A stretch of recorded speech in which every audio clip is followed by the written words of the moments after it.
Ever wondered how to repeat tasks without writing the same code over and over again? Imagine you need to print each item in a list of 100 items. Writing 100 print statements would be a nightmare, right? Well, Python's for loop makes this simple and efficient. Let me show you how.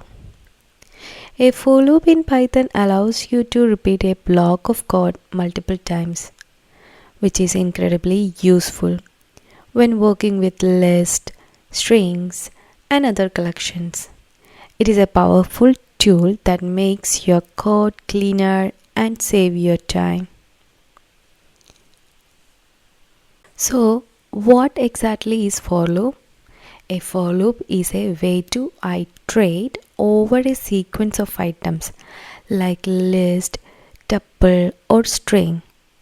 It lets us repeat a block of code multiple times without having to write it out again and again. And this is the basic syntax of for loop. For variable in sequences.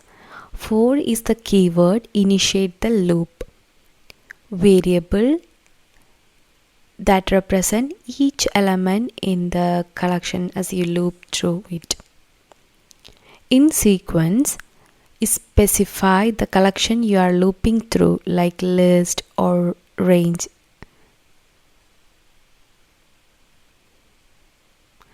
This is the example for I in range of 5 print I. This is like getting output.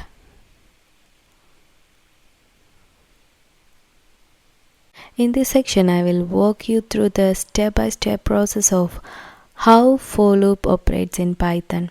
This diagram shows the flow of each loop iteration from start to finish. Let's break it down together. The first step in a for loop is to start the iteration. When the loop begins, Python prepares to go through each items in the collection we are looping over, like a list or range. For example, if we are using for I in range of 5, the loop starts with the first value I equal to 0. Access element. Next, access the current element in the sequence. This is the value that will be used for this particular iteration. In our example, I would first be 0. Accessing the elements allows us to work within in the next step of the loop. Okay. The next step is execute code block. Once the elements is accessed, the loop execute the code block inside it. This is where the main action happens, like printing the element, performing calculations, or modifying data. For example, for I in range of 5, print I. Here, print I statement is executed for each value of I as the loop runs. Move to the next element. After the code block is executed, the loop moves into the next element in the sequence. In our example, I moves from 0 to 1, then 2, and so on.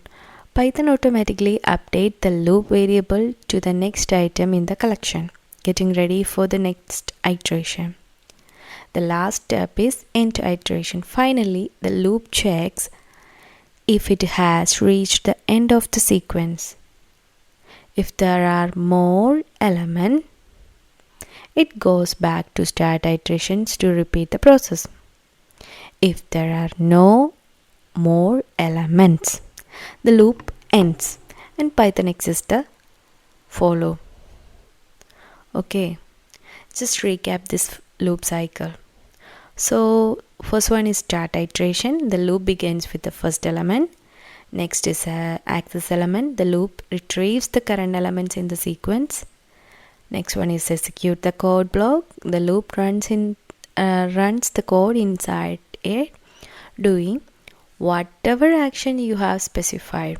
Move to next element. The loop advances to the next item.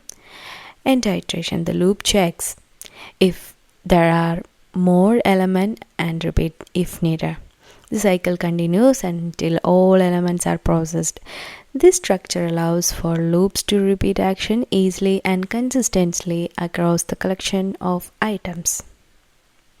Now that we have covered basic for loop, then next one is a nested for loop. Nested for loop is simply a for loop inside another for loop. This is useful when you are working with data that has multiple layers or when you want to create patterns. This is the iteration of nested for loop.